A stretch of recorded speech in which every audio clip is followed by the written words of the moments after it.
마태복음 26장 57절부터 68절까지 말씀 제가 봉독하도록 하겠습니다. 57절.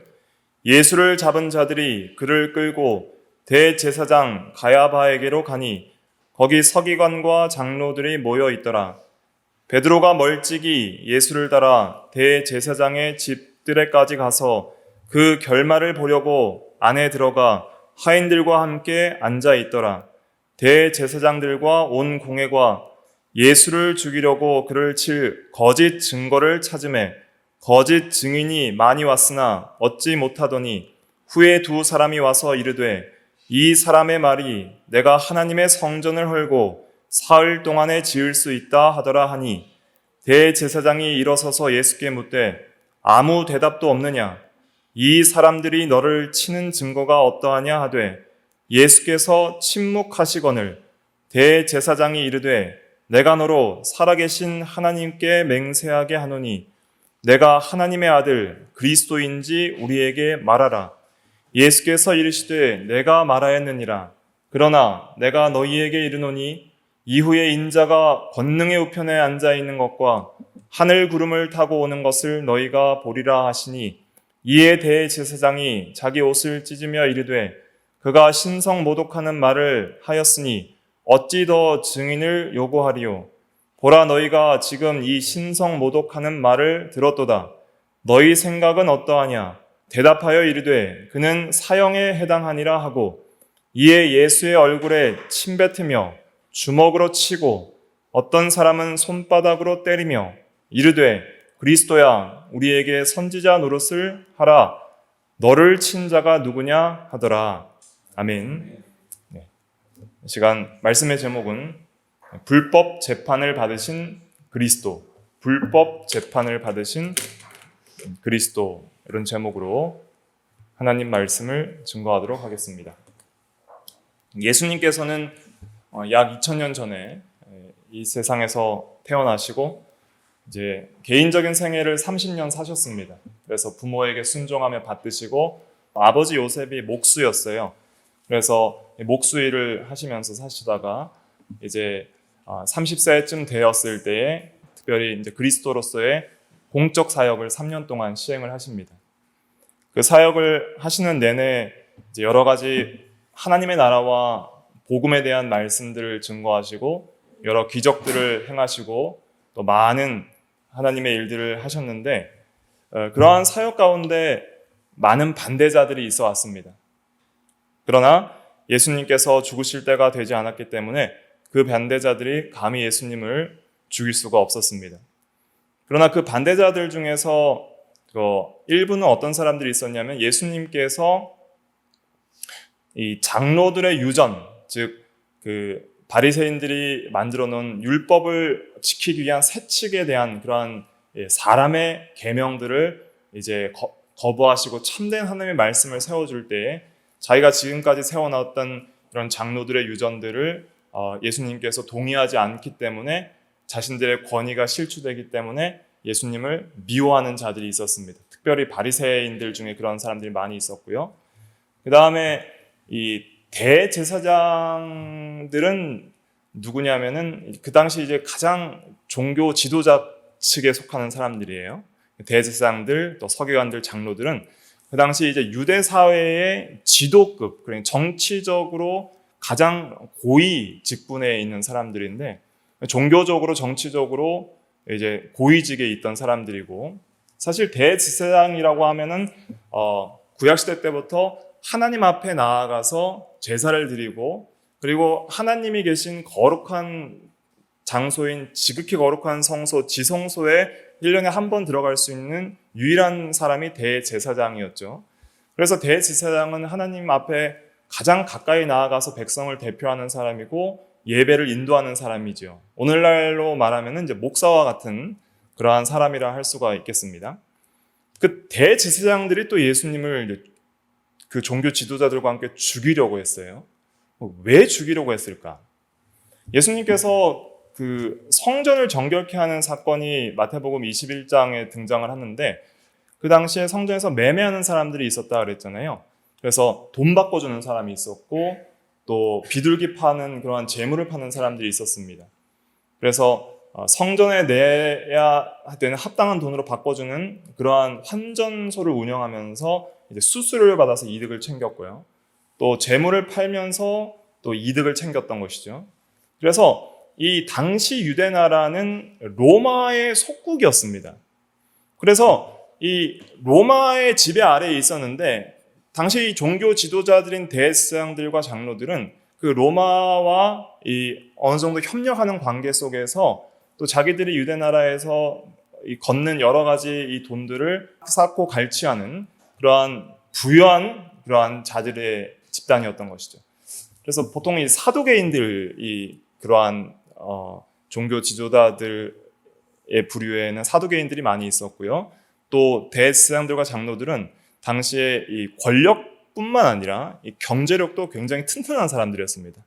그러니까 바리새인들이랑은 좀 달라요. 당시에 바리새인들은 가난한 사람들이었어요. 가난하고 율법 준수를 엄격하게 하면서 백성들에게 굉장히 존경받는 그런 선생님 집단들이었고, 대제사장들과 종교 지도자들은 굉장히 그 권력이 있고 그 로마 제국과 야합하고 그리고 정치와 경제적인 면에 있어서 굉장히 그런 기득권을 가지는 세력들이었어요. 그래서 이 두 세력들은 그렇게 친분이 있지는 않았습니다. 그런데 예수님을 죽이는 데는 서로 하나가 되는 거예요. 왜냐하면 바리새인들에게도 예수님의 가르침이 맞지 않았고 또 대제사장들에게도 예수님의 가르침이 맞지 않았어요. 예수님은 의롭고 거룩한 가르침들만 가르치니까 그 악을 행하는 자들에게는 그 가르침들이 맞지 않았던 것이죠. 그런데 바리새인들이 예수님을 죽이려 했던 것들은 지금까지 쭉 실패를 해왔는데, 특별히 예수님께서 성전을 정결케 하는 그러한 사건을 통해서 이 종교 지도자들, 핵심 권력층에까지 미움을 사게 되니까 이 자들이 이제는 시기와 질투가 나가지고 자신들의 어떤 이 경제권을 무너뜨리고 또 자신들의 권위를 무너뜨리는 예수라는 사람을 가만둬서는 안 되겠다. 그래서 예수를 죽인 근본적인 이유는 그 당시의 종교 지도자들의 시기와 질투 때문입니다. 시기와 질투로 예수님을 죽이게 되는 거예요. 그래서 예수님을 죽이기 위해서 기회를 엿보고 회의를 한 내용이 이제 26장 3절과 4절에 나와 있잖아요. 3절, 4절 한번 같이 읽어볼까요? 26장 3절, 4절 시작. 그때 대제사장들과 백성의 장로들이 가야바라 하는 대제사장의 관정에 모여 예수를 흉계로 잡아 죽이려고 의논하되, 흉계로 잡아 죽이려고 의논했습니다. 그래서 이 잡아 죽이는데 이제 앞장설 사람을 찾아서 이제 가룟 유다를 구하게 됐죠. 그래서 이제 가룟 유다가 예수를 팔아 넘기는 일을 저번 시간에 살펴봤습니다. 겟세마네 동산에서 예수님께서 기도하고 나신 후에 가룟 유다가 대제사장과 또 장로들에게로부터 이제 보냄을 받은 무리들이 함께 와서 예수님을 잡게 되는 것이죠. 그래서 저번 시간에는 예수께서 잡히심이라는 제목으로 말씀을 증거했고, 이제 예수님을 이제 그 밤, 이제 내일 십자가에 달리시는 거예요. 십자가에 달리시기 전날 밤에 이제 밤에 잡아온 거예요. 뭐 한 저녁 한 8시나 10시나 됐을지 모르겠어요. 한밤중에 잡아온 거예요, 예수님을. 그래서 잡아와서 밤새도록 재판을 합니다. 그리고 이곳저곳 이제 예수님을 잠도 안 재우고 이제 계속 이런 재판을 하다가 빌라도까지 가고, 그리고 이제 새벽까지 재판을 하고 사형 선고를 하고 십자가에 못 박는 것까지 해서 이제 그 다음날 아침 9시에 이제 예수님께서 달리시는 거예요. 그래서 밤새도록 이제 끌려다니시면서 예수님께서 이제 재판을 받으시는 그런 내용들이 이제 계속 이어지게 됩니다. 첫 번째 이제 유대 정교 지도자들이 먼저 자기들끼리 이제 그 재판을 해요. 그런데 그 당시에는 이제 로마 속국이었기 때문에 이 사형을 할 수 있는 권한이 유대인들에게 없었어요.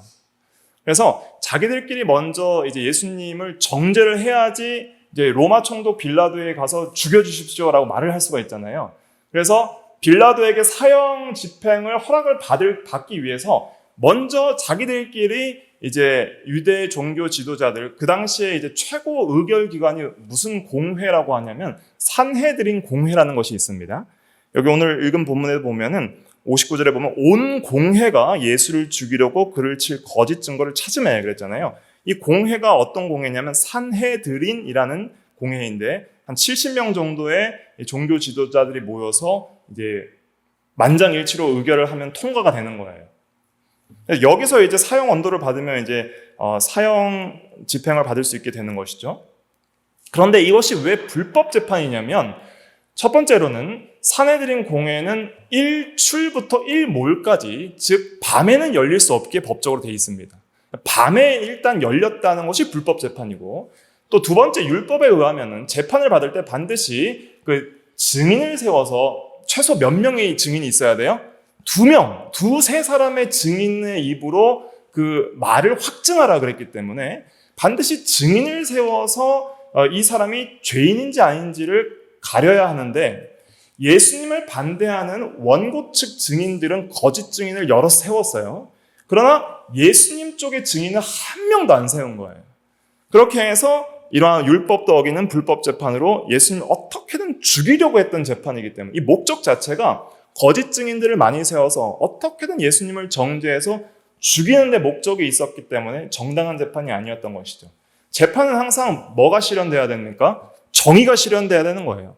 거기에서 옳고 그름이 실현되고 참으로 죄인인지 아닌지가 가려져서 합당한 처벌을 받게 하는 것이 재판의 목적일진데 이 재판은 정의 실현의 목적이 있는 것이 아니라 재판하는 사람들인 그 종교 지도자들의 그 시기와 질투심 때문에 죽이려는 그 욕망을 채우려는 그러한 불법 재판이고 악한 마음으로 일어난 악한 재판이었다는 것을 우리가 이 배경적으로도 이해를 할 필요가 있습니다. 그래서 이제 이 밤에 예수를 잡은 자들이 이제 끌고 먼저 대제사장 가야바의 그 집에 가요. 그래서 재판받는 그 장소도 이 공적 장소가 아니라 이 사적인 집에서 받는 거예요. 57절부터 60절까지 한번 같이 읽어볼게요. 시작. 예수를 잡은 자들이 그를 끌고 대제사장 가야바에게로 가니 거기 서기관과 장로들이 모여 있더라. 베드로가 멀찍이 예수를 따라 대제사장의 집들에까지 가서 그 결말을 보려고 그 안에 들어가 하인들과 함께 앉아 있더라. 대제사장들과 온 공회가 예수를 죽이려고 그를 칠 거짓 증거를 찾으매 거짓 증인이 많이 왔으나 얻지 못하더니 후에 두 사람이 와서 그래서 이제 예수를 밤에 끌고서 가서 대제사장 가야바라는 사람의 집의 뜰에서 재판을 시작하는데 온 공회가 모였다 그랬는데 몇 사람이 모였는지는 확실히 알 수 없지만은 어떤 의견을 의결할 때는 그 70명 정도 되는 산헤드린 공의회 회원 중에서 3분의 1만 모이면 가결이 되거든요. 그래서 아마 그 밤에 다 모이지는 못했을 것 같고 그래도 그 가결 정족수가 모여서 이제 이 공회를 집행을 한 거예요. 그래서 예수를 죽이려고 이제 거짓 증인들을 많이 세워서 거짓 증거를 찾았어요. 그러나 찾지 못했다 그랬죠. 거짓 증인이 많이 왔으나 얻지 못하더니 왜 얻지 못했을까요? 얻지 못한 이유에 대해서 마가복음 14장 56절부터 59절은 이렇게 증거하고 있습니다. 그 증언이 서로 일치하지 않더라 그랬어요. 그러니까 두 사람 이상의 증언이 일치를 해야지 이 증언은 참이다라고 할 수가 있겠죠. 그러나 예수를 치는 거짓 증언들이 여러 모함하는 증언들이 있는데 한 사람은 이렇게 말하고 한 사람은 다르게 말하니까 두 사람도 일치가 안 되니까 그 증거가 참으로 인정이 안 되는 거예요. 그래서 이것이 불법 재판이긴 하지만 이걸 잘 이해하셔야 됩니다. 불법 재판이긴 하지만은 예수님을 사형 언도를 하려면은 그래도 확실한 어떤 일치하는 그래도 다른 사람이 동의할 수 있을 만한 일치하는 거짓 증거라도 나와야 되잖아요. 그런데 이 거짓 증거가 안 나오는 거예요. 그래서 계속 얻지 못하다가 어떤 두 사람이 나타나게 됐습니다. 그 두 사람이 이제 예수님을 성전 모독죄로 고발합니다.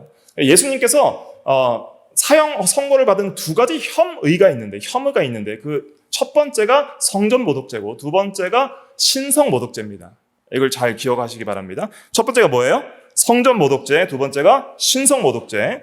그래서 거짓 증인 둘이 나타났는데 60절부터 61절까지 같이 읽어볼게요. 시작. 거짓 증인이 많이 왔으나 얻지 못하더니 후에 두 사람이 와서 이르되 이 사람의 말이 내가 하나님의 성전을 헐고 사흘 동안에 지을 수 있다 하더라 하니. 네. 자, 이 말 잘 보세요. 61절에 거짓 증인이 와서 뭐라고 말했냐면, 내가, 예수님의 말이, 예수님 자신이 이렇게 말했다는 거예요. 예수님이 내가 하나님의 성전을 헐고 사흘 동안에 지을 수 있다. 이게 거짓 증언입니다. 이것이 이제 왜 거짓 증언일까요? 예수님께서 이렇게 말한 적이 있어요, 없어요? 없어요. 내가 성전을 헐겠다고 말한 적이 없어요, 한 번도. 내가. 요한복음에 보면은, 요한복음 2장 19절에 보면, 너희가 이 성전을 헐라 그랬어요. 너희가. 그리고 너희가 이 성전을 헐라 내가 사흘 동안 일으키리라. 이거 한번 찾아볼까요? 요한복음 2장 19절.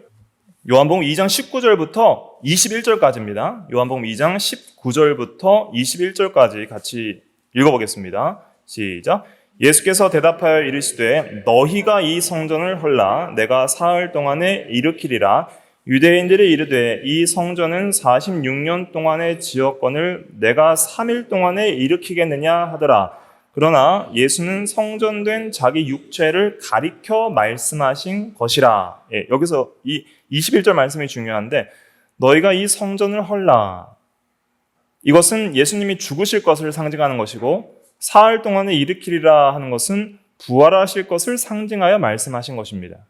그래서 내가 헐겠다는 말도 하지 않았고, 바로 너희가 나를 잡아서 불법하게 재판하여 죽일 것이다 라는 것을 상징적으로 표현한 것이고, 그 다음에 21절이 중요한데, 성전된 자기 육체를 가리켜 말씀하신 것이라 이렇게 말씀하셨습니다. 그래서 매튜엘리라는 훌륭한 청교도 신학자는 그의 주석에서 아마도 손가락으로 자기의 이 육신을 가리켜서 어느 정도 이해할 수 있게 표현하셨을 것 같다라고 그렇게도 해석을 합니다. 그래서 이 말은 그 당시 유대 사회의 성전은 어떤 의미가 있었냐면, 성전은 어떤 의미예요? 성전은 하나님의 집이죠. 하나님의 임재의 의미이기 때문에 유대 나라에서 가장 중요한 게 성전이에요. 그러니까 이 성전, 아직도 지금 유대인들은 그리스도를 기다리고 있는 거예요. 지금도 이스라엘 사람들은 그 예수 그리스도를 메시아로 안 믿기 때문에 아직도 예수님께서 오실 것을 계속 기다리고 있어요. 왜냐하면 그 사람들에게 있어서 메시아는 누구냐면, 정치적이고 그러한 이 나라, 이 현세적인 나라를 과거 다윗 왕국과 솔로몬 왕국처럼 번영시킬 그러한 메시아를 기다리고 있는 거예요. 그래서 그 당시에, 이 당시의 메시아상은 뭐였냐면, 어떤 분이 오실 것인데 그 분이 로마의 압제에서 우리를 해방하고 정치적으로 세계 패권 국가를 만들 것이다 하는 것이 메시아상이었고요.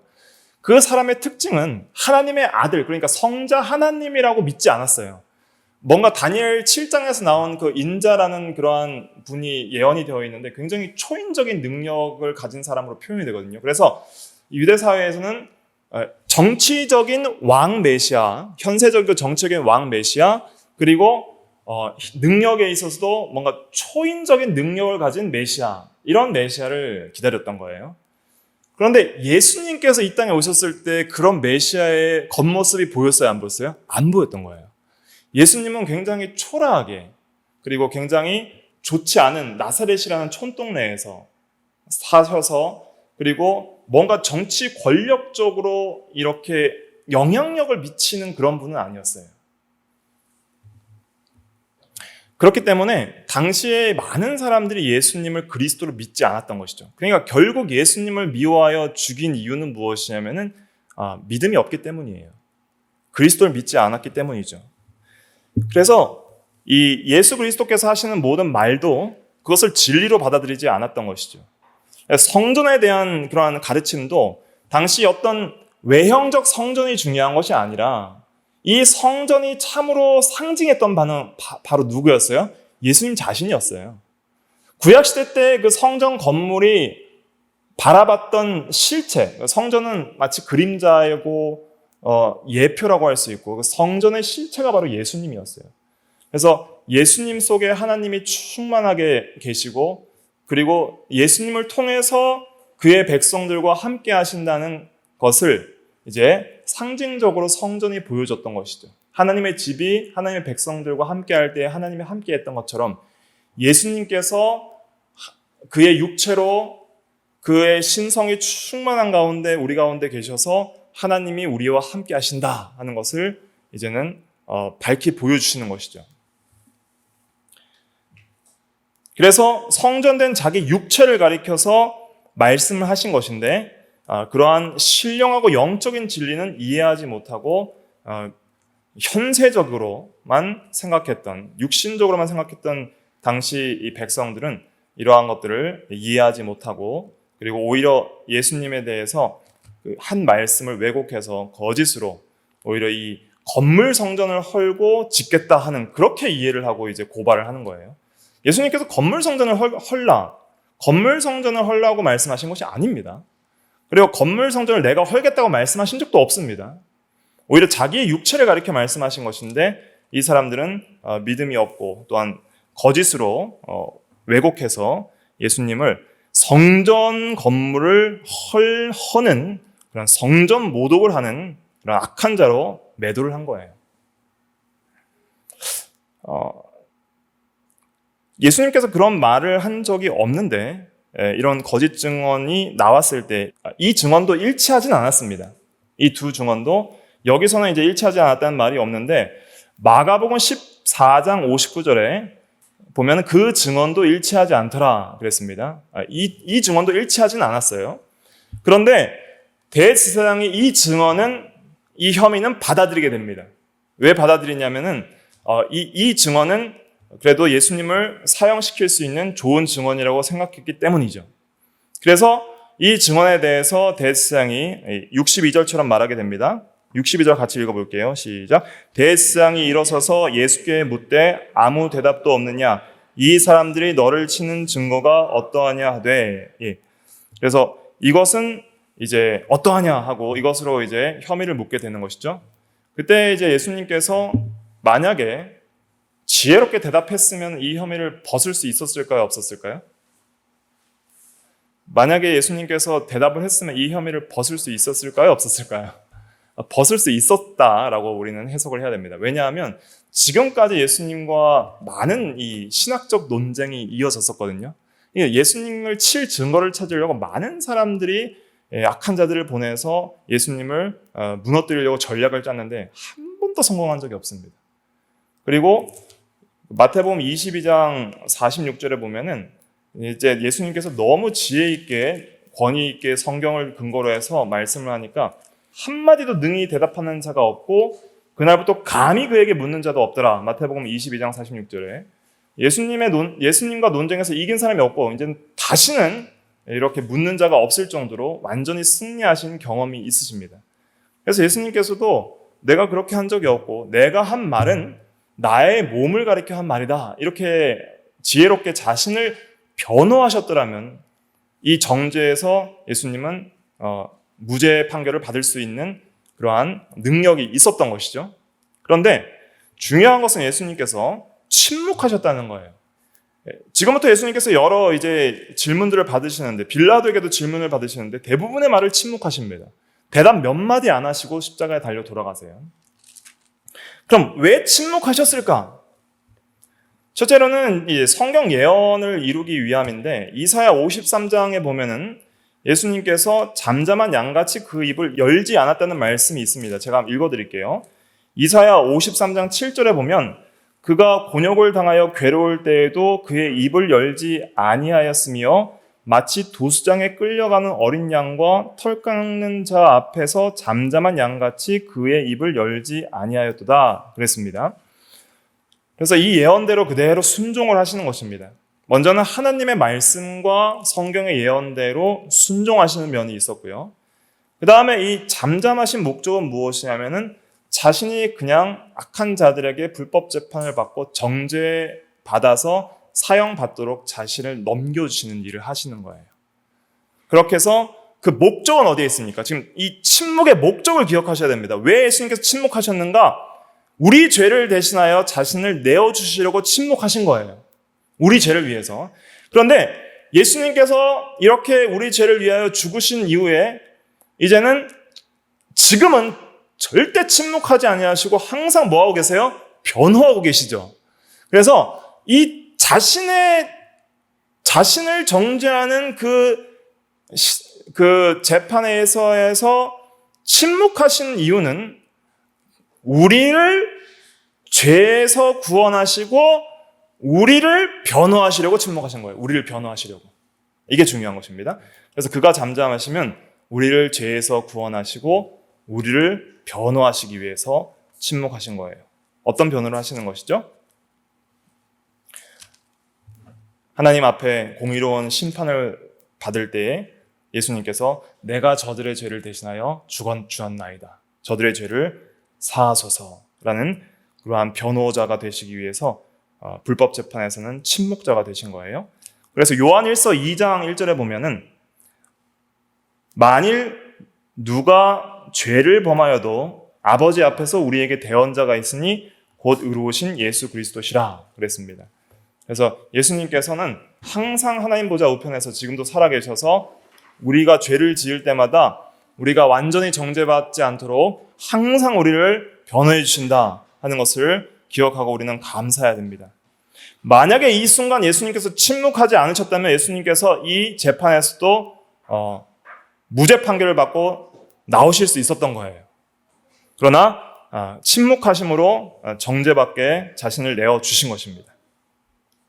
63절 다시 한번 읽어볼게요. 시작. 예수께서 침묵하시거늘 대제사장이 이르되 내가 너로 살아계신 하나님께 맹세하게 하노니 내가 하나님의 아들 그리스도인지 우리에게 말하라. 네. 먼저 다시 침묵하신 것을 볼 때 여러분들은 자기를 억울하게 누군가가 자기를 억울하게 중상모략하고 참소하고 억울하게 거짓 증거로 자기를 모함할 때 여러분들은 참으로 참기 어렵다는 것을 우리가 경험적으로 알 수 있잖아요. 그러한 모욕과 또 거짓 증언들을 예수님께서 참으신 거예요. 참으시는데 사실은 예수님은 누구십니까? 여기서 예수님의 이제 존재를 우리가 인격을 이해해야 돼요. 예수님이 누구예요? 하나님이시잖아요. 그리고 세상을 어떻게 하실 분이에요? 앞으로 심판하실 분이에요. 모든 세상을 공의로 다스리시고 죄인을 심판하실 그 하나님이 지금 악한 죄인들에게 불법 심판을 받고 있는 이 모습이 얼마나 아이러니고 얼마나 이해 안 되는 이상한 일이에요. 그런데 그 일들을 지금 당하시는데도 불구하고 예수님은 우리처럼 이 혈기가 있지 않으시고 온유하고 겸손한 양같이 잠잠하여 침묵하셨다는 것은 누구를 위한 침묵이에요? 우리를 위한 침묵이다. 우리를 위해서 이렇게 온유하고 겸손하셨다. 그러므로 우리도 이 은혜를 감사해서 우리가 이 세상에서 당하는 여러 고난 속에서도 때로는 우리가 참고 인내해야 하는 것을 우리가 배울 필요가 있는 것입니다. 그런데 또 항상 침묵하신 것은 아니고 진리를 담대하게 선포하시는 일이 있는데 대제사장이 이렇게 질문할 때였습니다. 내가 너로 살아계신 하나님께 맹세하게 하노니 내가 하나님의 아들 그리스도인지 우리에게 말하라. 네가 참으로 하나님의 아들이고 그리스도인지 말하라 할 때 이때는 침묵하지 않았어요. 왜냐하면 예수님께서 확실한 진리를 증거하시기 위함이었죠. 그 선포가 64절입니다. 같이 읽어볼게요. 64절 시작. 예수께서 이르시되 내가 말하였느니라. 그러나 내가 너희에게 이르노니 이후에 인자가 권능의 우편에 앉아 있는 것과 하늘 구름을 타고 오는 것을 너희가 보리라 하시니. 여기도 확실하게 내가 하나님의 아들이요 그리스도라 이렇게 말하지 않고 네가 말하였느니라 이렇게 말했잖아요. 이러한 표현들이 굉장히 중요합니다. 이걸 그냥 지나치지 마시고 이런 표현들은 어떤 의미가 있냐면 조건부 긍정이에요. 네 말이 옳다.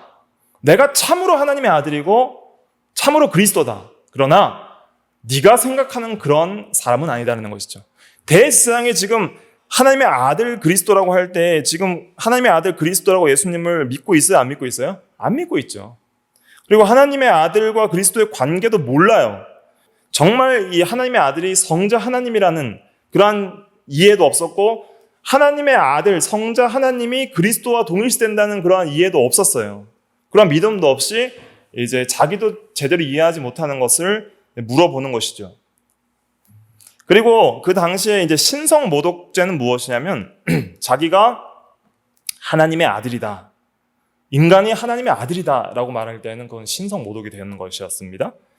그렇기 때문에 예수님이 요셉의 마리아와 요셉의 아들로 알고 있는데 자기가 하나님의 아들이라고 하니 신성 모독죄로 충분히 죽일 수 있는 그런 근거가 됐던 것이죠. 그런데 예수님은 참으로 하나님의 아들인데 대스왕은 믿지 않았기 때문에 네가 생각하는 것과 같은 그러한 자는 아니고 내가 참으로 하나님의 아들이다, 참으로 그리스도다 하는 것을 알려주시기 위해서 이제 네가 말하느니라 라는 그런 표현으로 말씀을 하신 것입니다.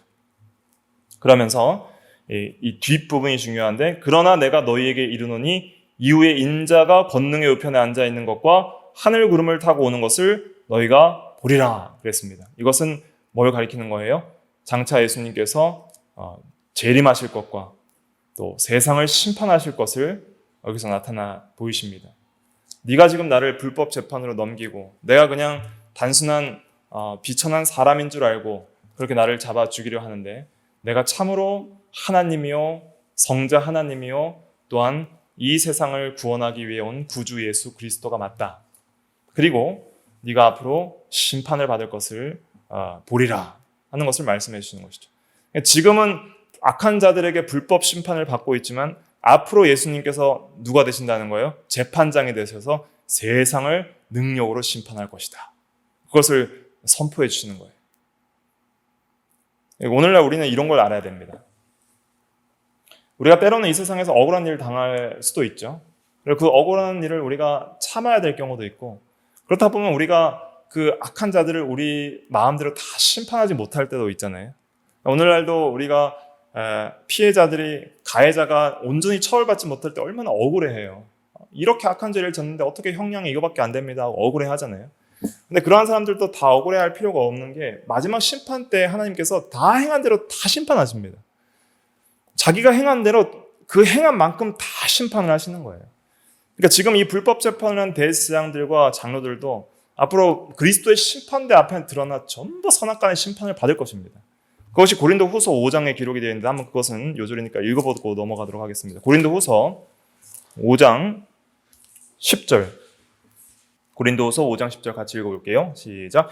이는 우리가 다 반드시 그리스도의 심판대 앞에 나타나게 되어 각각 선악간에 그 몸으로 행한 것을 따라 받으려 함이라. 네, 반드시 그리스도의 심판대 앞에 나타나게 되어 각각 그 몸으로 행한 것을 따라, 이제 죄를 지은 자는 죄의 값을 받고 거룩하고 의로운 삶을 산 성도들은 또 상급을 받는다는 것이죠. 반드시 예수님께서 재림하실 걸 믿어야 되고 마지막 심판 때가 있음을 믿어야 됩니다. 그것이 기독교 신앙이고 기독교 세계관이에요. 반드시 공의로운 하나님께서 살아계시고 반드시 공의롭게 행한 대로 심판하실 때가 있다. 우린 그걸 바라보는 거예요. 예수님께서도 그 공의로 심판하신 하나님께 또 맡긴 것이 있어요. 베드로전서 2장에 보면은 공의로 심판하신 하나님께 부탁했다는 말씀이 있습니다. 그래서 우리가 오늘날 이 세상을 살아갈 때 우리가 항상 담대하고 평안할 수 있는 이유는 무엇이냐면, 우리가 때로 악한 자들에게 우리가 모욕을 당하고 우리가 여러 불이익을 당한다 하더라도 전부 원수 갚을 필요가 없는 것이 무엇이냐면, 내가 원수 안 갚아도 누가 다 갚아주시는 거예요? 하나님이 갚아주신다. 이러한 신앙이 있어야 됩니다. 그러한 신앙 안에서 우리가 다른 사람을 용서할 수 있고 사랑할 수 있고 인내할 수 있는 거예요. 그러니까 인내, 용서, 또 긍휼, 이런 것은 어디에서부터 나오냐면 하나님의 살아계심과 공의로우심을 믿는 신앙에서 나오는 거예요. 내가 갚는 게 더 힘들겠어요? 하나님이 갚으시는 게 더 힘들겠어요? 하나님이 갚으시는 게 훨씬 힘들죠. 공의로 심판하셔서 영원한 지옥의 형벌을 받게 하실 테니 얼마나 불쌍해요. 나를 그렇게 악하게 대하는 자들이, 예수 믿지 않고 또 하나님을 모르고 나를 악하게 대하는 자들이 받을 심판을 생각하면 불쌍한 거예요. 예수님도 그런 것을 생각하시고 자신을 십자가에 못 박는 자들을 향하여 저들을 사하소서, 저들이 하는 일을 알지 못하나이다, 그렇게 기도하셨잖아요. 그래서 우리가 이제 이 공의로 심판하시는 주님, 또 하나님을 우리가 믿음으로써 또 우리가 고난당할 때 우리가 침묵하거나 인내할 수 있고, 또 다른 사람들을 원수 갚지 않을 수 있고, 또 그들을 긍휼히 여길 수 있다는 것을 우리가 기억을 해야 됩니다. 그런데 이제 예수님께서는 이 말씀을 하니까 이제 하나님의 아들, 자기가 하나님의 아들이라고 하는 것을 긍정한 것으로 이제 이해하고 신성 모독죄로 그를 정죄하게 됩니다. 65절 66절 같이 읽어볼게요. 시작. 이에 대제사장이 자기 옷을 찢으며 이르되 그가 신성 모독하는 말을 하였으니 어찌 더 증인을 요구하리요. 보라, 너희가 지금 이 신성 모독하는 말을 들었도다. 너희 생각은 어떠하냐? 대답하여 이르되 그는 사형에 해당하니라 하고. 예. 그래서 옷을 찢었어요. 그 이제 막 격분한 그러한 것을 이제 드러내면서 이제 증거를 잡았다고 이제 생각을 하고 이 신성 모독을 했으니 너희 생각은 어떠하냐 할 때 공회 회원들이 만장일치로 사형 이렇게 이제 선고를 해버린 거예요. 그래서 이제 두 가지 죄목으로 이제 잡히는데 첫째가 무슨 모독이에요? 성전 모독. 두 번째가 신성 모독. 두 가지입니다. 그래서 이것에 대해서 마태복음 27장 40절 같이 읽어볼게요. 마태복음 27장 넘어가셔서 40절에 십자가에 못 박히셨을 때에 이제 지나가는 자들이 예수를 모욕하는 내용이 바로 이 두 가지 죄목에 대한 것을 가지고 모욕을 합니다. 27장 40절 읽어볼게요. 시작. 이르되 성전을 헐고 사흘에 짓는 자여 내가 만일 하나님의 아들이여든 자기를 구원하고 십자가에서 내려오라 하며. 예. 그래서 성전과 또 하나님의 아들 이 두 가지를 가지고 모욕을 하잖아요. 그래서 이것을 통해서도 성전 모독죄와 신성 모독죄로 죽인 것을 우리가 이해할 수 있습니다. 그렇게 이제 예수님을 정죄하고 사형 판결을 내리고 그 다음에 예수님을 아주 모욕했습니다. 67절부터 68절 읽어볼게요. 시작. 이에 예수의 얼굴에 침 뱉으며 주먹으로 치고 어떤 사람은 손바닥으로 때리며 이르되 그리스도야 우리에게 선지자 노릇을 하라. 너를 친 자가 누구냐 하더라. 예. 침 뱉음을 당한 것이죠. 인격적으로 큰 모욕을 당하고 주먹으로 맞고 이제 손바닥으로 맞으시고 그 다음에 이제 아마 얼굴을 가렸을 거예요. 가리고 이제 때리면서 선지자라면 이제 맞추는 능력이 있다라고 생각하면서 누가 쳤는지 맞춰보라는 거예요. 희롱을 한 것이죠. 그렇게 예수님을 아주 모욕했습니다. 그런데 예수님께서 이 모든 것을 참으셨다. 끝까지 인내하셨다. 누구를 위해 인내하신 거예요? 우리를 위해 인내하셨다는 것을 그걸 믿는 것이 신앙입니다. 예수님이 안 참으셨으면 우리 구원도 없는 거예요. 죄인들을 끝까지 참으신 것은 우리의 죄를 대신하여 죽으시기 위한 것이죠. 그러니까 예수님께서 죽으신 그 죽음은 이런 예수를 모독하는 모든 그러한 죄를 포함하여서 모든 하나님에 대한 모든 죄를 다 사하시는 그러한 죄사함의 죽음이었다는 것을 우리가 기억을 해야 됩니다. 그래서 우리가 예수 믿기 전에 예수님을 믿지 않고 그의 말씀을 모독하고 또 지금 예수 믿은 후에도 예수님의 말씀을 믿지 않고 모독하고 우리가 또 예수님을 온전히 신뢰하지 않는 그런 불신앙들, 베드로처럼 예수님을 모른다고 부인하는 그러한 비겁한 신앙들, 이러한 모든 악한 죄들까지도 다 용서하시려고 그러한 모든 죄악들을 참으시고 죽으신 것이죠. 그래서 예수님은 얼마나 온유하고 겸손하고 인내가 풍성하신가 하는 것을 여기서 배워야 되는 것입니다. 예수님의 성품이 여기서 나오는 거예요. 예수님의 인격과 그의 성격과 성품이 여기서 나오는 거예요. 우리가 믿는 구주 예수 그리스도는 이런 분이십니다. 이러한 온유와 겸손을 통하여서 우리에게 본을 보여주시고 너희도 이 본을 따라서 인내하고 그리고 거룩한 삶을 살라고 인도하시는 것이죠. 내가 너를 위하여 매맞고 모욕을 당하고 죽었으니 너희도 나를 위하여 그렇게 살라는 거예요. 우리가 이 세상에서 거룩하고 경건하게 살 때에 많은 욕을 먹습니다. 예수님은 어떤 욕을 먹었냐면 탐식가요, 술꾼이요, 세리와 죄인들의 친구요, 바알세불, 귀신의 왕이라는 모욕을 당했어요. 귀신 들렸다는 모욕도 당했고 공회에서는 신성 모독자라는 그러한 비난까지 당했습니다. 그리고 침뱉음과 주먹과 손바닥으로 맞음과 비웃으며 누가 쳤는지 맞춰보라는 그러한 조롱까지 당했습니다. 그러나 참으셨다는 것. 이것은 놀라운 인품입니다. 사탄이 절대로 이기지 못했던, 사탄은 끝까지 예수를 넘어뜨리려고 그렇게 악하게 대적을 했지만은 예수님은 끝까지 순종하시고 인내하시고 참으셨다는 것. 그래서 우리가 이 세상에서 주를 위해 당하는 고난은 주님이 전부 마신 고난의 잔에 비하면 몇 방울 되지 않는다는 거예요. 그래서 우리가 주님의 고난을 우리가 이해하면서 이러한 주님이 나를 위해 죽으신 것을 우리가 생각하면은 우리가 우리에게 죄 지은 자를 용서할 수 있어요, 없어요? 할 수 있다는 것이죠. 그리고 원한을 품지 말고 항상 인내하며 겸손하게 그렇게 나아가는 것이 또 그리스도의 제자로서의 참된 제자의 도라 할 수가 있겠습니다. 그래서 오늘 본문을 통해서 우리 이 악한 유대 종교자들이 예수님을 죽이는 데 앞장섰는데, 그러나 그 주님은 잠잠하셨다. 첫째는 잠잠하신 것은 우리의 죄를 위하여 잠잠하시고 또 우리를 변호하기 위해서 잠잠하셨다. 그러나 또 잠잠하시지 않은 것은 있는데, 예수님이 참으로 그리스도요 하나님의 아들이심을 증거하시면서 인자가 권능의 우편에 앉아 있는 것과 하늘 구름을 타고 재림하실 것을 나타내시면서 증거하시면서 참으로 왕으로 심판주로 오실 것을 증거해 주셨습니다. 그러면서 이 세상을 심판하실 것을 우리에게 알려주신 것이죠. 이것을 통해서 우리가 예수님이 어떠한 분인지를 알고 예수님처럼 우리가 겸손하고 온유해야 되겠고, 또 어떠한 억울한 일을 당해도 공의로 심판하시는 주님께 맡기는 신앙들이 필요하고, 또 우리의 죄를 위하여 이 모든 고통을 참으신 우리 주 예수 그리스도의 그 사랑과 은혜에 감사하는 성도가 돼야 되겠습니다.